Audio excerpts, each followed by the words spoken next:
Um, so what's this about? And it's not really about anything, because there is no point in this, and there is no goal in this. What seems to be happening is the pointing out that what happens is already everything, and that what happens is just naturally complete. And this apparent pointing also doesn't happen in order to make something happen. This apparent pointing also doesn't try to achieve something else or something higher. This apparent pointing is just whole and complete already. It doesn't happen for anything or for anyone. It doesn't happen neither for my fulfillment nor for anyone else's fulfillment, because what this message is saying is that there isn't anyone in the first place. So there is neither a separate entity in here which consciously acts and needs something, nor is there a separate entity within anyone who is consciously here and still needs something. It's just a dream. This setup, this experience, so to speak, is utterly illusory. There isn't anyone here and no one needs anything. This whole idea, I know it seems to be sensed by the person, but this whole idea that I still need to find something here in my life is the dream. That is the dream, so to speak. So liberation, when we speak about liberation, which is a story, of course, but liberation would be the turning out that there isn't anyone already.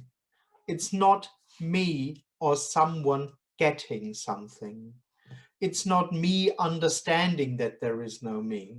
It's not me becoming aware of whatever you want to become aware of. Liberation is the turning out that this sense to be aware, this sense of presence, doesn't have any substance in the first place. So nothing has been lost. There is nothing to seek for, and definitely nothing will be found. It's impossible. It's just impossible, because this whole reality isn't real. This whole me reality does not exist. All right, there's nothing to teach, there's nothing to be taught, there's just what happens, and it's just naturally whole and complete. In that sense, this message is not spiritual. It doesn't need an additional story to turn things holy or meaningful. Everything is just naturally whole, in a very ordinary sense.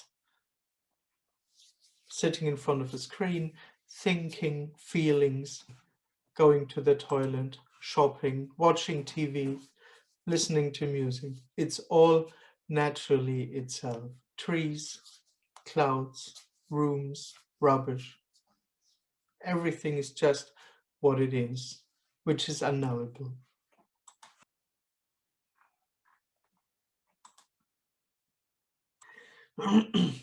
Andreas, can I ask something, please?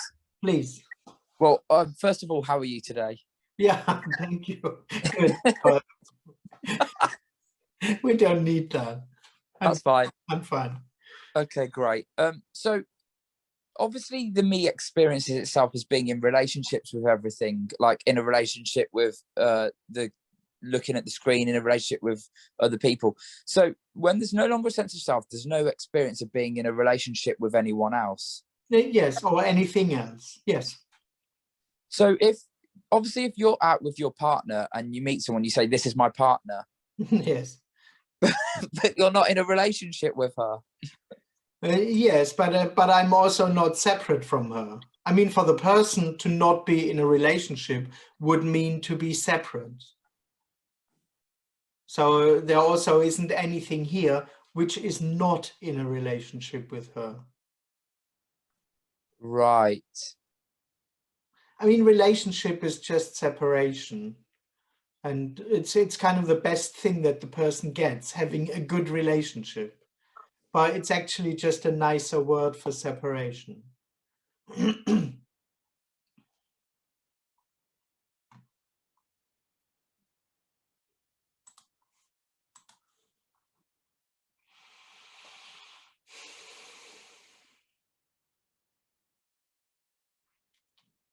It froze for a minute, but I think I heard what you were saying anyway. Yeah.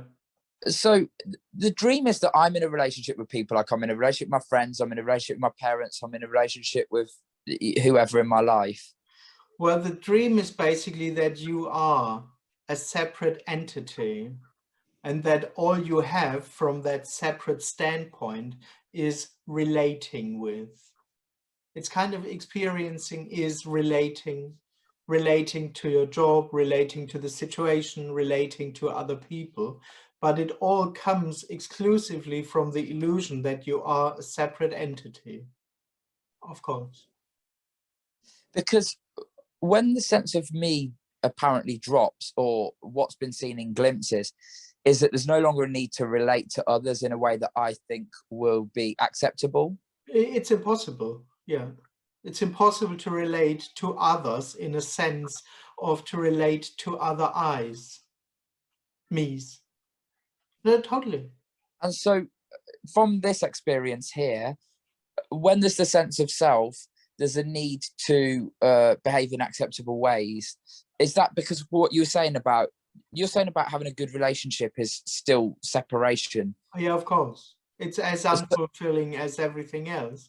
But it's kind of an idea. I mean,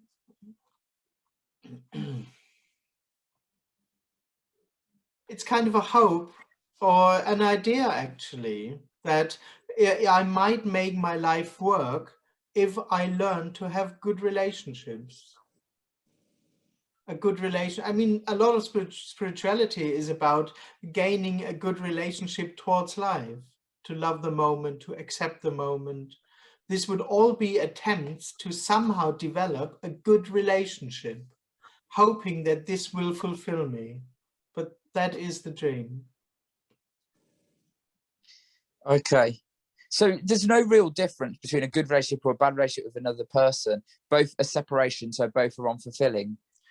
So to speak, both are unfulfilling in that sense, or there is no fulfillment to be found in them. One could also say both are what apparently happens, and both are naturally whole and complete. But what the person looks for in addition, namely something in there for me, it's both equally empty. Got it. That's what I was looking. Yeah, thank you. Thank you. Thank you. Because so-called good relationships or bad relationships just are what apparently happens. That's the thing, what you said at the end about a good relationship and a bad relationship are both whole and complete. But it's the person assumes they'll find fulfillment in having a better relationship with people. For example, finding fulfillment in something. And one idea is that one can find fulfillment in relationships with people. And so maybe in good relationships. That's the same as looking for fulfillment in good emotions, good experiences. It's all the same. In the end. And it's also a relationship, me and my feelings. I mean, there are whole books about accepting one's feelings, loves one's feelings, in a way that's another attempt to make one's relationship work with feelings, with life in general. So everything's experienced as a relationship to me that I'm having with this. In the end, experiencing is relating to. Even I think I have a relationship with this message, which isn't a message. Yes, of course. Now I'm having a good relationship with this message. Oh, I didn't get what I wanted. Yeah, as if this message is something which became part of your life and you somehow dance around it. Behave like that, approach it like that, having this attitude about it. It's, yeah. Okay, cheers. Thank you. Cheers.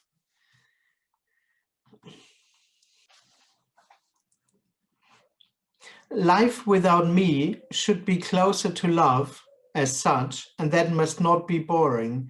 Oh yeah, it's not boring at all. It's totally not boring, but it's not anything really. You know, I can't say it's interesting, it's boring, it's good, it's bad, and all those things. But it's definitely not boring, of course. Boredom, it doesn't make sense. What would boredom be? And of course, a life without me, so to speak, is not closer to love everything is love. So it's nothing is close or far away from love. Of course, it's okay. It's quite okay. I mean, what this message is saying is that what happens, it's utterly whole and complete.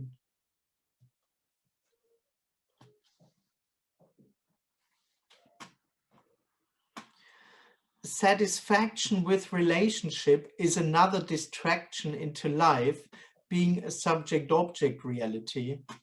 Oh, no, I mean, satisfaction with relationship is what apparently happens. It's just not that someone gains anything from that. That's all. But of course, the relationship as such is illusory, because there aren't separate persons. There just isn't anyone having a relationship. It's just what seems to be happening. But it can be quite fun, or not. It can be everything, but it can also be fun. Why not? Of course. It just wouldn't contain any additional something, but that's not needed at all. That would be already part of the dream, that some kind of circumstance needs to give me something. Also a relationship. Oh, not at all. Nothing needs to give anyone anything. Nothing can, actually. So. Andreas? Hi. Yes. I had a question about anxiety. It seems like, I mean, that anxiety have like less meaning to them. I mean, it used to be like in the past time, like very like you feel with all kinds of emotions and thoughts, but it seems like they're not. I mean, the come and goes are not so important anymore, which is, I mean, quite something. It's a big thing for me. Yeah, I mean, it's like it's so funny. Like, okay, like, yeah, I have that anxiety and still it's coming and going. But for example, yesterday I read something and I was triggered and there was this anxiety. So, but even then there is no cause and effect. You cannot say like, because I was reading this, I got anxiety. It doesn't work that way. There's no cause and effect for that. Well, in order for there to assume cause and effect, you would need to assume a real happening in the first place. Right. So there was an anxiety. I mean, there was an anxiety. There was no really meaning to it or importance, even though it felt like, I mean, a strong one. But what I was reading didn't really trigger there because it didn't really happen. I'm just trying to. Yeah, I mean, I don't want to talk yourself out of it, but yeah, of course. Or no, it didn't happen. No. Oh yes, of course, it didn't happen. It wasn't something that happened. The thing is, if the moment you operate in a real happening, like this happened and this happened, yeah, and then wanna somehow cut cause and effect out, you just end up in a very weird picture. So this was random, and was this random? But it was no, all of it just was what apparently happened. But there just weren't separate happenings. Yeah. That's all. It's like when I think about it, like it happened yesterday, it didn't feel like it really happened. I mean, it's like only afterwards you can say it didn't really happen. But when it's happening, like it feels like you're it. I mean, it's the only thing that happened. Exactly. Yes. You are not in it, you are it. That's just what seems to be happening. Which is it. Yeah. Yes. But when you say like happening, it's not happening, it's only like in retrospective that you say like it didn't happen. While you're it, or while you're it. Yeah, it's yeah. Yes. How is it when you are it?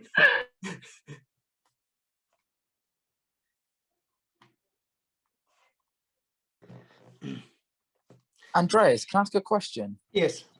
So for most of my life, the narrative that I believed in was if I have sex with enough women, I'll be okay and everything will be fine.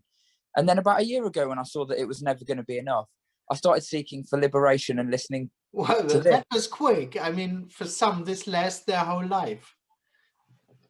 Don't worry, I had a good go at it. But then the narrative over the last year has been, it'll never be enough women. So maybe if I find liberation by listening to this message, then I'm going to get fulfillment. So really, that's just the exact same thing, isn't it? It's just switching the seeking. Yes, it's just you assuming to get fulfillment from something. Yeah, it's still you seeking in something. Absolutely. And so even though in this message it says that nothing needs to happen, so there's nothing wrong with seeking, it doesn't need to stop, the seeking could apparently end, but it would be no more valuable than walking down the road and buying a loaf of bread. Yes, absolutely. Yep. So the whole sense of value and importance on if the seeking ends, that's all just a projection of what I think I need Exactly to become fulfilled. Yes, it's exact the same projection that you projected on having sex. That when the seeking ends, it'll be woo. Yep, totally.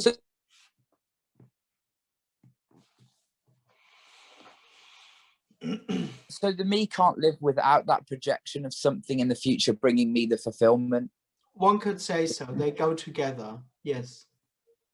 This underlying need, hope, assumption, though it somehow understands that the concept of this, that nothing will give me anything, but underlying there will just be this hope, this need, this looking, putting attention into the future, waiting for something. Yeah, absolutely.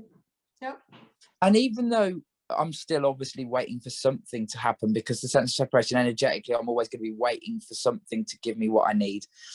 I think I'm starting to see I've blown this whole liberation stuff out of proportion.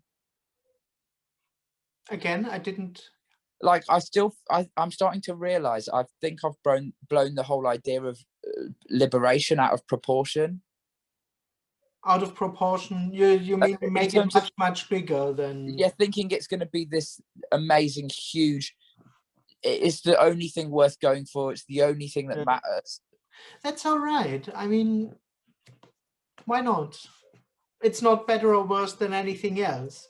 But I mean, the whole idea of liberation or enlightenment is just, you can basically project everything you want into it. Yeah. Yeah. And there's no choice if it happens or doesn't happen. So, well, in the end, it will never really happen because the whole liberation story is a story. In that sense, that kind of liberation that the person hopes or longs for will not happen anyway. Because the person thinks it's not even a question of maybe it happens or it doesn't happen. In the end, it will never happen in that way. Because the person thinks it will happen to me and I'll be a liberated someone. And yes, exactly, as if there is a state of liberation and as if this will be mine. Yeah. So liberation is just nothing more than the end of the need for anything. Well, it's the end of the illusion that there is someone in the first place, and the rest, so to speak, is automatic. Like waiting for something, hoping for something better, projecting, assuming some kind of great personal fulfillment in the future, and all that stuff. It just goes together. It's, as I said, it's one bundle. So it comes together, apparently, and it goes together. Yeah. So even to say I want liberation, I want the seeking to end, is just basically saying, nah, nah, nah, nah, nah, nah, nah. Like, it's just empty words, isn't it? Yes. Yes. Awesome. It's not wrong. It's not wrong, but it's really like, I want my ice cream. I'm sorry. Oh, you're right, though. Just in an adult way. Yeah. And if I don't get my ice cream, well... It's the adult version.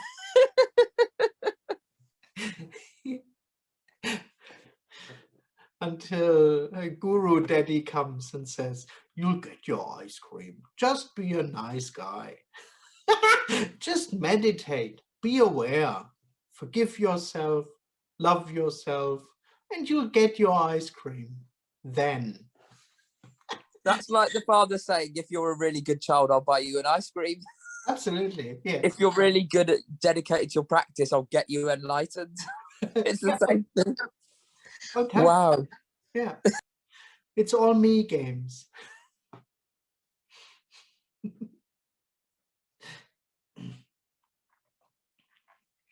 Okay, people believe they will be in unity with God by being in relationship with Jesus. Is this also an illusion born from separation? Yes, oh, absolutely, of course. As if there is a path. I mean, the whole religion is basically separation based on the idea that there is someone in the first place who can do something, whatever that is. Develop a right lifestyle, have a good relationship with Jesus, forgive oneself, meditate, whatever. It's all based on the idea that there is someone. Yeah, which is not wrong, but it's just a dream. I mean, the thing with those relationships is that, I mean, usually you have to work on them or do something for them. You can't really be in a good relationship with Jesus one day and then it's fine for the next 10 years. No, you have to kind of renew it again and again. Same with all kinds of relationships, with surrender to life, with love relationships. You always have to do it again and again. Same with believing in God. You can't just believe in God one day and then it lasts for 10 years. Because within those 10 years, so much stuff happens that, and so much so-called bad stuff, that you again and again have to believe in God. You have to remember, oh, God did it. Why? Okay. Assuming there is a reality of some kind, can I say then that there are only objects and no subjects?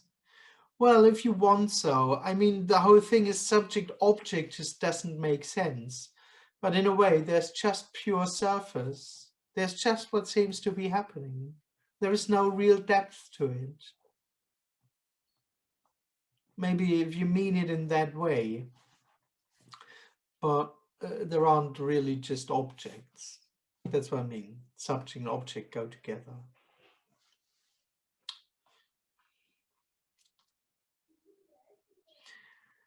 Andreas, do you think that the biggest problem is time? Because all time, you know, there is future or past. Well, no, I mean, in the end, the experience of time is rather a symptom of separation. And of course, there seems to be a lot of stories coming from that there is time, but it's basically coming from that there is someone experiencing it in the first place. You won't really find a problem that's separate from the me, so to speak. You know, yeah, time is the problem. No, thoughts are the problem. Yeah, the thinking would stop. No, it's the impression of space that's actually the problem. No, because they all come from the sense of I am, so to speak.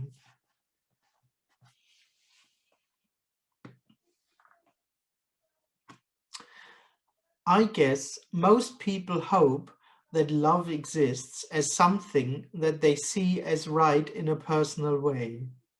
Even when you say love is already everything, yes, but it also implies war, violence, yes. For most people, this would be unacceptable if it was real and if they were real.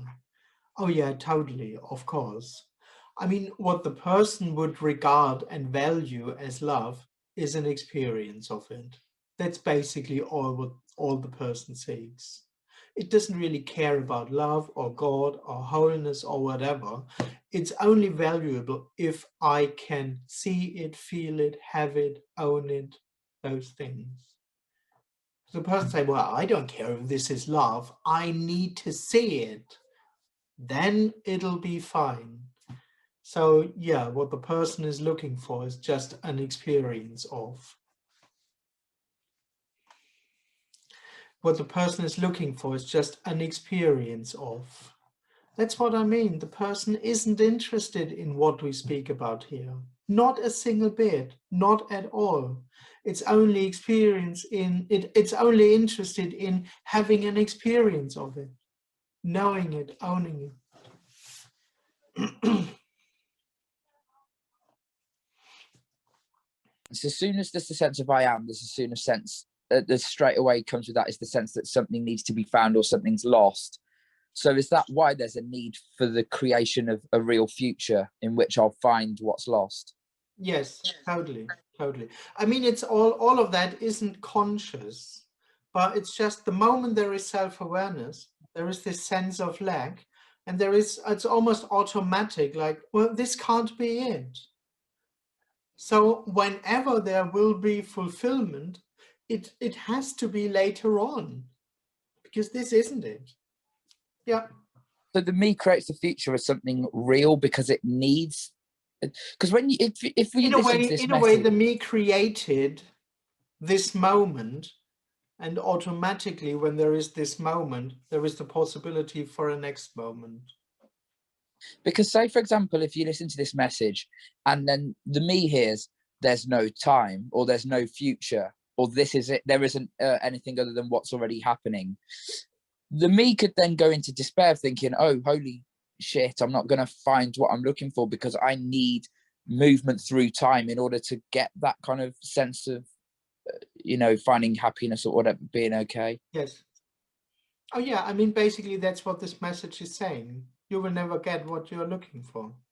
But it also says that this is the part the me doesn't hear. There's no one there, so there's no need to find. Exactly. And the me won't hear that bit. It will just hear the despair bit of you won't find anything. And it's like, oh shit, but I am real. Now I won't find anything. Yes. Yeah. Okay, thanks. Yeah. It'll also personalize this. That's what I say. When I say there is no future, or there's nothing to find, it'll immediately personalize this. Oh, I will not find. I will never find something within my existence in time and space. And that's basically horror.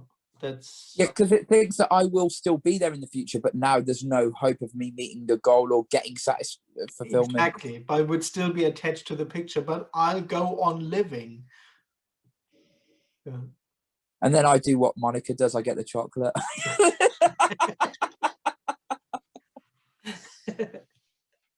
It's a popular strategy. Yeah. Okay, question. Can I say that everything that I apparently perceive is all there is?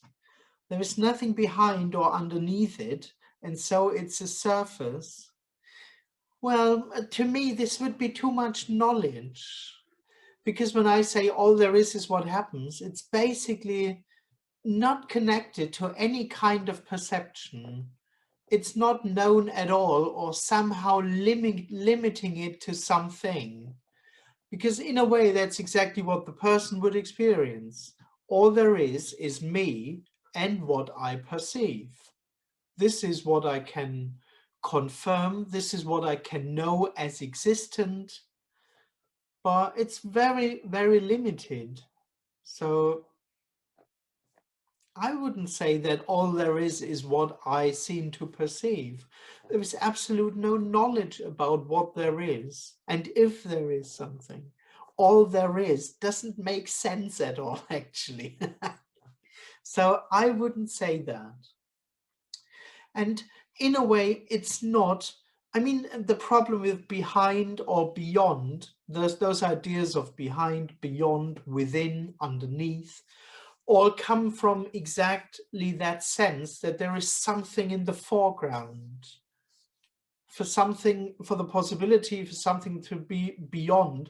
There must be something here, but in that sense there isn't anything here in the first place.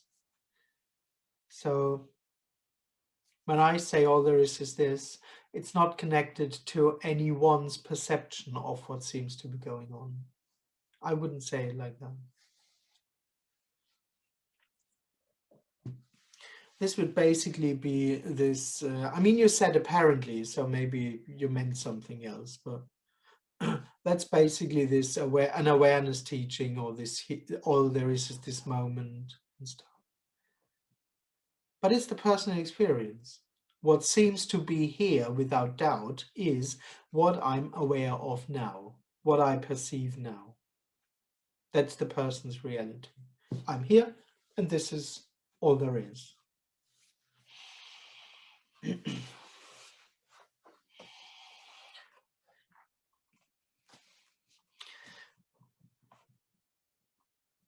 Because you said before, everything is a surface without depth. Yes, I know. Saying surface was actually the same picture with there and nothing behind. I know. But still, it wouldn't have been to someone perceiving it. There's just no it. That's the thing. There isn't a real surface. As if at least there would be a real happening, which is the surface. And I mean, the whole, that's the same with the concept of depth, so to speak. Depth only makes sense if you have a surface. So it is just another story. One could also say it's totally without dimension, or it's the falling together of surface and depth. It's just whole and complete exactly as it is. But in that sense, there is no surface that's somehow perceived, experienced, known in the first place. I know, I'm sorry.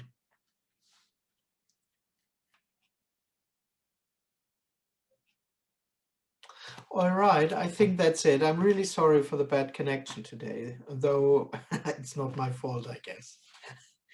I hope. All right, so there's no message. There's nothing to do or to not do. There's no suggestion and all those things. All there is what seems to be happening, which is utterly unknowable and incomprehensible. It's just this. Thank you very much for joining. Lovely to see you. Thank you, Andreas. Thank you. There'll be another one tomorrow. Thank you. Thank you. Bye. Thank you. See you Bye. tomorrow. Thank you. Bye. Thank you. Bye bye. See you. Andreas, do you plan lentas? Well, of course, I plan lentas. I do Yes. plan lentas, and I'm still optimistic about it. Yeah. Well, Okay. I mean, last year it could happen, and Yeah. So we will see about COVID. yeah, exactly. Yeah. But I'm optimistic. Okay. So I have to stop eat this chocolate. Oh yeah, don't tell me. Oh dear. Yeah, because I have a bigger size to swimsuit. Okay. Okay. Ciao, Andreas. Lovely. Ciao. Bye. Ciao. Bye. See you. Bye bye. Thank you, Andreas. Bye. Bye.